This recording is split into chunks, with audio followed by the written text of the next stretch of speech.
Hey everyone, it's Mona here, and today is Craft or Craft Day, so that means I get to go head to head with Chaz from Chaz's Crazy Creations in a craft challenge.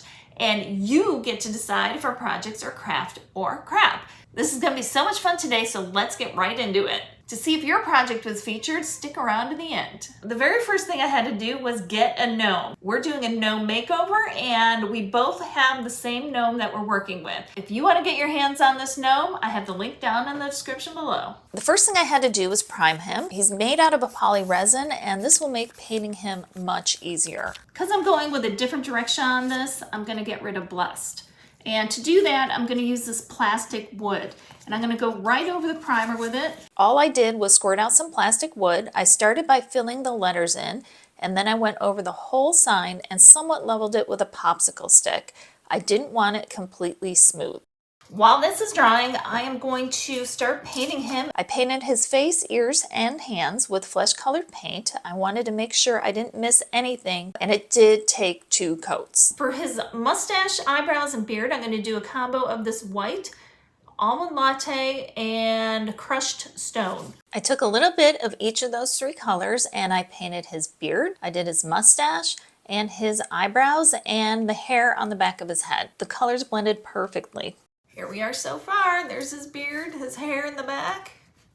His sign is still drying. Now we're gonna tackle his clothes. Rule number 2, it has to be fall themed. Now I get to start doing the fun stuff. Here's my palette, and hopefully it'll turn into something good. For his jacket and his hat, I did a combination of orange and red. What could be more fall than orange and red? I painted on the colors and then wiped it off with a paper towel. That left more of a wash or a tint, and it gave it a washed out natural look, and I think it looks perfect for what I'm going for. Then I moved on to his pants and did a combination of blue and purple. They have a blue jean look to them, and again I brushed it on and wiped it off. I did brown on his shoes, and then I finished it off with purple on his belt to contrast the orange of his jacket. Here he is so far. This is still drying. I might need to put another coat on there only because I feel like I can see Blessed through there.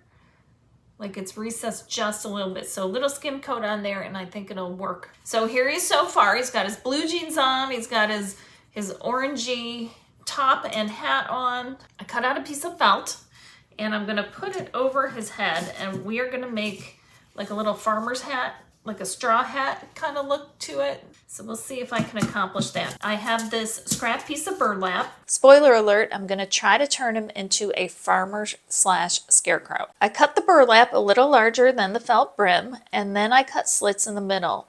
I used my hot glue gun to tack it into place. I slid it on his hat, glued it in place, and then I trimmed it a little. And then I frayed the edges because I wanted to have a little bit of a straw hat look. Then I patched the top of the brim with pieces of burlap. In hindsight, I should have just cut a second piece of burlap for the top. You really aren't going to notice it once I'm finished decorating them anyway. The straw hat worked out better than I expected, so that's pretty good. Now, it's a lot of pieces just put together here. Let's not worry about that. I found a piece of rope in my craft room, and this is going to make the perfect hat band. I just glued it right on. Now he is a scarecrow, and he's gonna need like some patches because scarecrows never have really clean clothes and stuff. I pulled out a bunch of felt scraps, and now we're gonna just make some patches for him. I just cut random pieces out of the felt, different shapes, different sizes. I didn't think too much about it. This is a good time to break out my little finger caps so that I don't burn myself with the hot glue again today. I did random cuts of felt in random colors. I used my glue gun and started gluing the patches in various places on his hat, his jacket, his pants. Here's our gnome so far. Now we're going to add all of the amazing details. Rule number 3, I had to include a pumpkin. I went to the store and was so mad when I couldn't find a pumpkin. No pumpkins! But I have these. Yes. I had twine balls in my stash along with pipe cleaners. A little paint and a few pipe cleaners later, I have pumpkins. The big twine ball was left over from a previous Craft or Crap.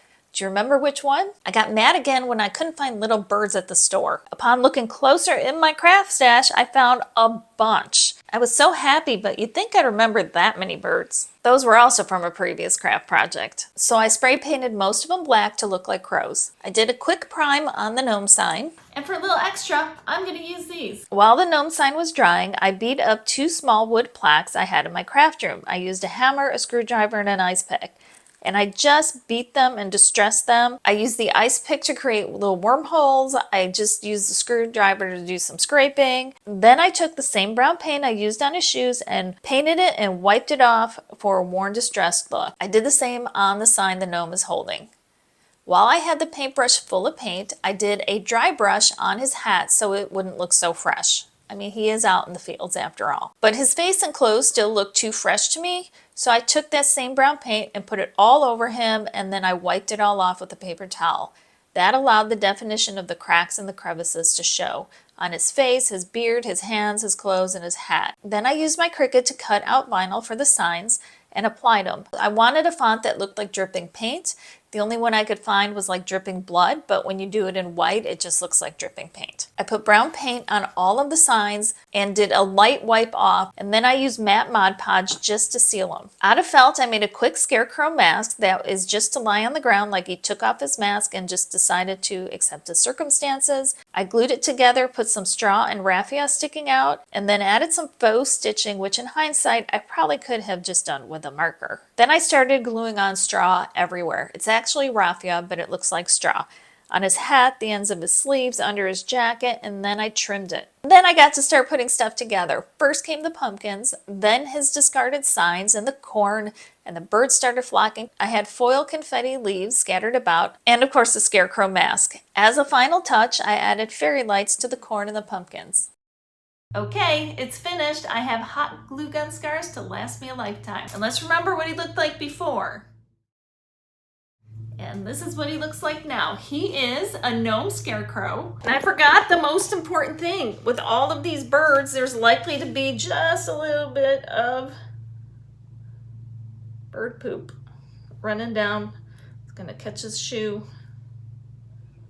There we go. Maybe we'll have a little bit over here too.